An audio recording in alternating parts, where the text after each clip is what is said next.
قرآن کریم میں بہت جگہ پر اللہ تعالیٰ نے فرمایا ہے کہ زمین و آسمان اور جو کچھ ان کے بیچ میں ہے اور جو ان کے نیچے جو ان کے اوپر ہے، ہر قسم کی مخلوق اللہ تعالیٰ کی عبادت کرتی ہے، اللہ تعالیٰ کو ہی سجدہ کرتی ہے، کسی کو بیچ میں لا کر نہیں، اور اللہ تعالیٰ سب کو رزق عطا فرماتا ہے۔ بات کرنے کا یہ مقصد یہ ہے کہ صرف اللہ تعالیٰ کو سجدہ کرتی ہے، زیادہ اوپنلی میں نہیں بتا سکتی، سوری ٹو سے۔ اب سورۃ نساء ہونے والی ہے انشاءاللہ کمپلیٹ۔ اعوذ باللہ من الشیطان الرجیم، بسم اللہ الرحمن الرحیم۔ اے لوگو، آ چکی ہے تمہارے پاس ایک روشن دلیل تمہارے پروردگار کی طرف سے، اور ہم نے اتارا ہے تمہاری طرف نور درخشاں۔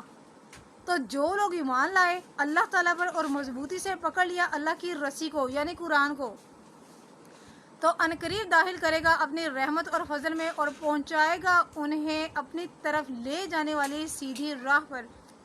ظاہر ہے قرآن کریم میں سارا کچھ موجود ہے، ہر چیز قیامت تک جو کچھ ہونا ہے سب کچھ موجود ہے۔ تو جس نے قرآن کریم کا دامن تھام لیا، جس نے قرآن کریم کے سوا کسی اور کی نہیں مانی، کسی اور پہ نہیں چلا، وہ کامیاب ہو گیا۔ اللہ تعالیٰ تمام لوگوں سے مخاطب ہے، سارے ظاہر ہے قرآن دو جہان کے لیے رحمت اور ہدایت ہے۔ سب سے اللہ تعالیٰ جو ہے نا وہ مخاطب ہے کہ میری ایک بہت بڑی دلیل جو قیامت تک جس میں رد و بدل نہیں ہوگی، جب وہ اللہ نہ کرے ہونے لگے گی تو یہ اس کے حروف اڑ جائیں گے۔ اگر ہم اب علم حاصل نہیں کریں گے اس نازک دور میں، جبکہ قیامت کی ساری وہ پوری ہو چکی ہے، اگر ہم لوگ اس دور میں بھی ہم سنبھلے نہیں تو کیا ہوگا، ہمارا ٹھکانہ کیا ہو سکتا ہے۔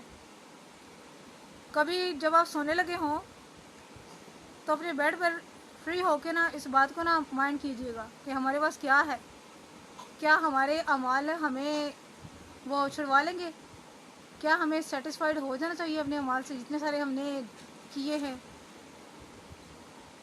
وَأَنزَلْنَا إِلَيْكُمْ نُورًا مُبِينًا، ہم نے تمہاری طرف ایک ایسا روشن نور نازل کیا ہے جو حق کو واضح کرنے والا ہے۔ اس کے بعد اور تو کچھ نہیں ہے۔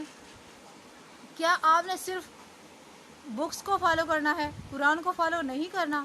یہ وقت ہے اور یہ وقت بہت نازک چل رہا ہے، خدا را سنبھل جائیے، خدا را سنبھل جائیے۔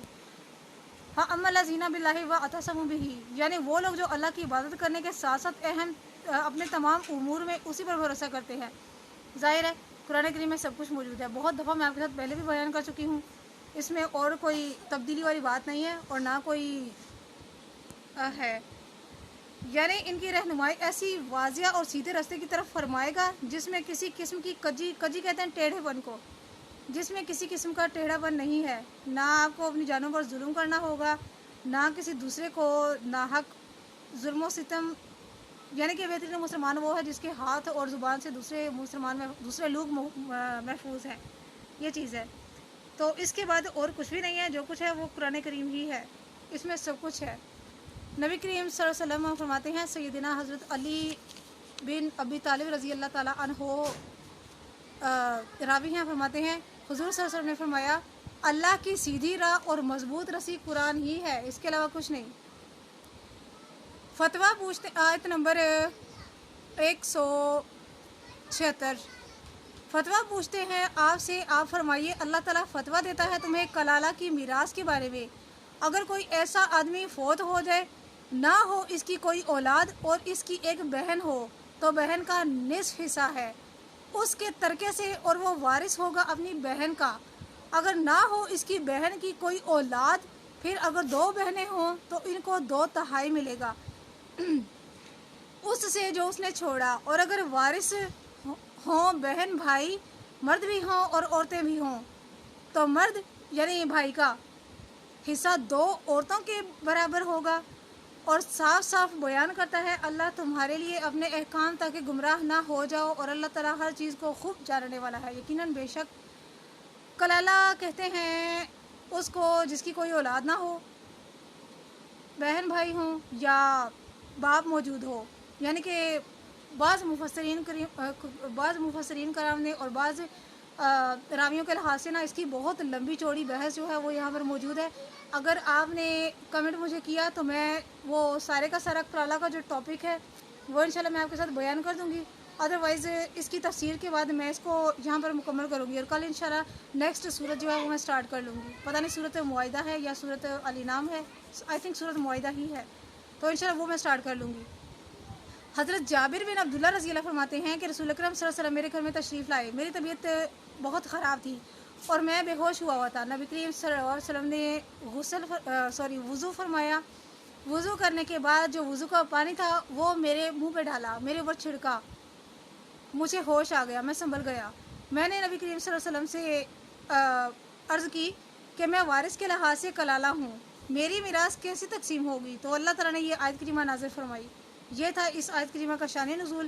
حضرت ابو زبیر روایت کرتے ہیں کہ حضرت جابر رضی اللہ فرماتے ہیں کہ یہ آیت میرے بارے میں نازل ہوئی ہے. اس طرح آیت کا معنی یہ ہوا کہ یہ لوگ کلالہ کے بارے میں پوچھتے ہیں. کلالہ کے بارے میں مکمل جو بحث ہے وہ گزر چکی ہے, اسی صورت میں گزر چکی ہے, سورۃ نساء میں ہی. اور مزید آپ اگر کہتے ہیں تو میں مزید آپ کو اس کے نا وہ بتا دوں گی سارا کچھ, اگر آپ کمنٹ کریں گے تو. اس سے مراد مرنے والا وہ شخص ہے جس کی کوئی اولاد نہ ہو اور نہ باپ ہو, یعنی کہ سارے وہ جو وارث ہوتے ہیں نا وہ وفات پا چکے ہوں. بعض نے فرمایا ہے کہ اس سے مراد وہ میت ہے جس کی کوئی اولاد نہ ہو, یعنی مختلف. سیدنا امیر المومنین حضرت عمر بن خطاب رضی اللہ پر بھی کلالہ کا حکم متشبہ ہو گیا تھا, جیسا کہ صحیحین میں ہے کہ آپ رضی اللہ فرماتے ہیں کہ میری خواہش ہی رہی کہ میں نبی کریم صلی اللہ علیہ وسلم سے کلالہ کے بارے میں اور بھی پوچھتا. تو نبی کریم صلی اللہ علیہ وسلم نے میرے سینے پر انگشت مبارک ماری اور فرمایا تمہارے لیے سورۃ نساء کی آخری آیت کافی ہے. یہ سب سے آخر میں نازل ہوئی ہے, قرآن کریم کی یہ سب سے آخری آیت ہے. یہ بھی جو ہے اس میں قرآن کریم کی انفارمیشن کے لحاظ سے نا یہ بھی ہے کہ یہ قرآن کریم کی آخری آیت مبارکہ ہے. تو حضرت سیدنا فاروق اعظم رضی اللہ فرماتے ہیں کہ کاش میں نبی کریم صلی اللہ علیہ وسلم سے اس کے بارے میں اور بحث پوچھ لیتا اور اس کے بارے میں دریافت کر لیتا, تو یہ میرے لیے سرخ اونٹوں سے بھی زیادہ پسندیدہ ہوتی. حضرت برہ بن عازب رضی اللہ فرماتے ہیں ایک شخص نے رسول اکرم صلی اللہ علیہ وسلم سے کلالہ کے بارے میں پوچھا, تو آپ نے فرمایا تمہارے لیے موسم گرما میں نازل ہونے والی آیت ہی کافی ہے. یعنی کہ کلالہ ظاہر ہے آیت کریمہ میں سب کچھ واضح ہو چکا ہے کہ جس میت کی اولاد نہ ہو, چاہے وہ میل ہو یا فیمیل ہو, تو اس کے بہن بھائی, اگر والد بھی نہ ہو تو اس کے بہن بھائی ہی وارث بنیں گے. یہ چیز ہے. یہ یہاں پر سیدنا حضرت ابو بکر صدیق رضی اللہ نے اپنے خطبے میں ارشاد فرمایا کہ سورہ نساء کی ابتدا میں میراث کے بارے میں جو آیت نازل کی ہے وہ اس میت کے بارے میں ہے جس کی اولاد نہ ہو, اور دوسری آیت میاں بیوی اور ماں کی طرف سے بھائیوں کے بارے میں نازل ہوئی, اور سورہ نساء کی آخری آیت سگے بہن بھائیوں کے بارے میں نازل ہوئی ہے. اور سورۃ انفال میں جو آیت ہے نا وہ نا رشتہ داروں کے ریلیٹیوز کے بارے میں نازل ہوئی ہے. تو آگے کلالہ کی بحث آ رہی ہے, تو آپ مجھے کمنٹ کیجیے گا, میں آپ کو بتا دوں گی. سیدنا صدیق اکبر رضی اللہ کا بھی یہی فیصلہ ہے کہ کلالہ وہ ہے جس کی اولاد نہ ہو اور نہ باپ ہو, بہن بھائی ہوں. حضرت زید بن ثابت رضی اللہ سے مسئلہ پوچھا گیا کہ ایک عورت اپنے خاوند اور سگی بہن کو چھوڑ کر مر گئی. آپ نے فرمایا کہ اس کے ترکے کا نصف آدھا یعنی کہ خاوند کو ملے گا, اگر 10 کنال ہے تو 5 کنال وہ اس کو ملے گا, اس کے ہسبینڈ کو, اور نصف جو ہے وہ اس کی بہن کو ملے گا. یہ تھی میری آج کی ویڈیو, صدقہ جاریہ کی نیت سے شیئر کیجیے گا. جزاک اللہ خیر.